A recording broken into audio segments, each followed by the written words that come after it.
मांग यानी कि डिमांड। तो आज के इस चैप्टर में हम लोग देखेंगे कि मांग क्या है, मांग की अवधारणा क्या है और मांग क्या होती है। ठीक है, तो मांग जो है वो किसी वस्तु की एक निश्चित मात्रा होती है। ठीक है, मांग क्या होती है? किसी वस्तु की निश्चित मात्रा होती है जो एक मतलब एक दी हुई समय अवधि में जो है, अगर कोई व्यक्ति किसी वस्तु का मांग करता है, ठीक है, तो उसको मांग करने के लिए उसके पास क्या क्या चीज़ होनी चाहिए।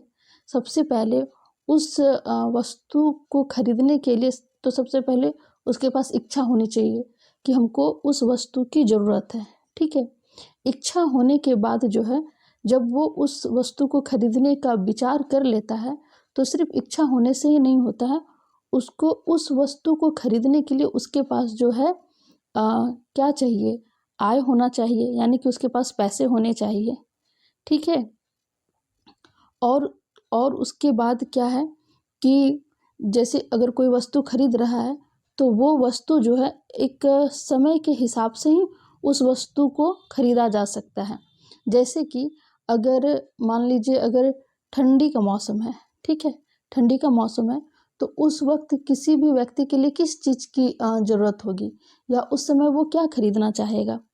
तो जैसे उस समय वो गर्म कपड़े या हीटर, मतलब कि गर्म चीज़ जो उस समय जो है उसको उस चीज़ से सुरक्षा प्रदान करे। तो इसी तरह जो है, जब किसी वस्तु को क्रय किया जाता है तो उसको खरीदने के लिए सबसे पहले उसके पास जो है उस वस्तु की मात्रा होती है। फिर उस वस्तु को खरीदने के लिए जो है उसको इच्छा होनी चाहिए। फिर उसको खरीदने के लिए उसके पास आय होना चाहिए और जो है समय भी एक होना चाहिए कि वो जो वस्तु वो खरीद रहा है वो किस समय पे वो खरीद रहा है। तो इस तरह मांग की अवधारणा जो है वो क्या कहता है, मांग का तात्पर्य ऐसी वस्तुओं एवं सेवाओं की निश्चित मात्राओं से है। ऐसी वस्तुओं और सेवाओं की निश्चित मात्राओं से है जिन्हें उपभोक्ता दी हुई समय अवधि में विभिन्न कीमतों पर क्रय करने की इच्छा यानी खरीदने की इच्छा तथा भुगतान करने की क्षमता रखता है। यानी उस वस्तु का जो मूल्य है, यानी उसका जो प्राइस है, वो खरीदने की उसके पास जो है उतने पैसे होने चाहिए। अर्थशास्त्र के सिद्धांत के अनुसार मांग शब्द केवल क्रय करने की इच्छा तक सीमित नहीं है। उदाहरण के लिए, यदि एक व्यक्ति को भूख लग रही है परंतु उसके पास भुगतान करने के लिए पैसे नहीं हैं, ठीक है, अगर एक व्यक्ति को भूख लग रही है लेकिन उसके पास भुगतान करने के लिए पैसे नहीं हैं, तो उस स्थिति में उसकी मांग अप्रभावी होती है। यानी कि अगर उसके पास पैसा ही नहीं है तो वो किसी वस्तु का अगर मांग भी कर रहा है तो उससे क्या फ़ायदा, वो तो उसको खरीद नहीं सकता है। तो उस स्थिति में उसकी मांग क्या है, अप्रभावी होती है। प्रभावपूर्ण मांग में निम्नलिखित विशेषताएं होती है। तो वो क्या क्या विशेषताएं होती है? पहला है वस्तु की विशिष्ट मात्रा, यानी कि जो वस्तु वो खरीद रहा है उसकी एक विशिष्ट मात्रा होती है। मतलब ऐसा नहीं कि कोई भी चीज़ अगर वो खरीद रहा है तो वो असीमित खरीद रहा है।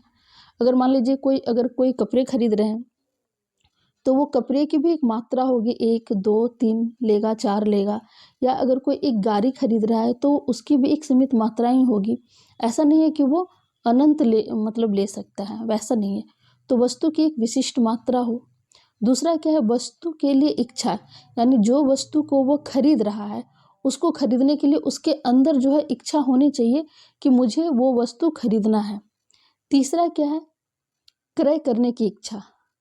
क्रय करने की इच्छा मतलब अब उस वस्तु को खरीदने का उसको इच्छा हुआ, उसके बाद नेक्स्ट है भुगतान करने की क्षमता।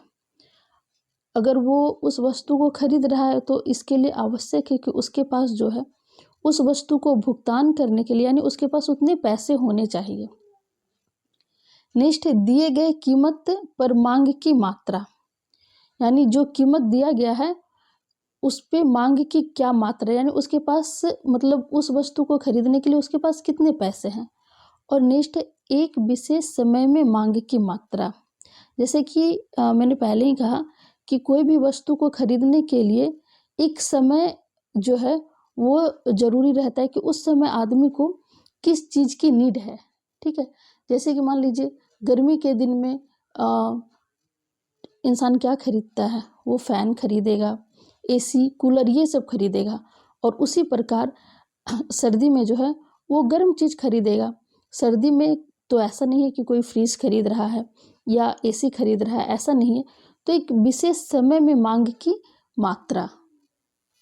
अब देखते हैं कुछ अर्थशास्त्री द्वारा इसकी परिभाषा दी गई है। जैसे बेनहम के अनुसार किसी समय विशेष में दिए हुए मूल्य पर किसी वस्तु की मांग उस परिणाम को कहते हैं जो उस मूल्य पर एक निश्चित समय में क्रय की जाती है। ठीक है, उसी प्रकार बॉर्बेर के अनुसार, यानी बॉर्बेर क्या कहते हैं, मांग से हमारा अभिप्राय दी हुई वस्तु एवं सेवा की विभिन्न मात्राओं से है जिन्हें उपभोक्ता एक बाजार में एक निश्चित समय अवधि में विभिन्न मूल्यों पर क्या करता है, क्रय करता है। उसी प्रकार जी.एल. थिकेटल के अनुसार किसी वस्तु या सेवा की मांग वह मात्रा है जिसे प्रति इकाई के किसी भी मूल्य पर क्रय किया जाएगा।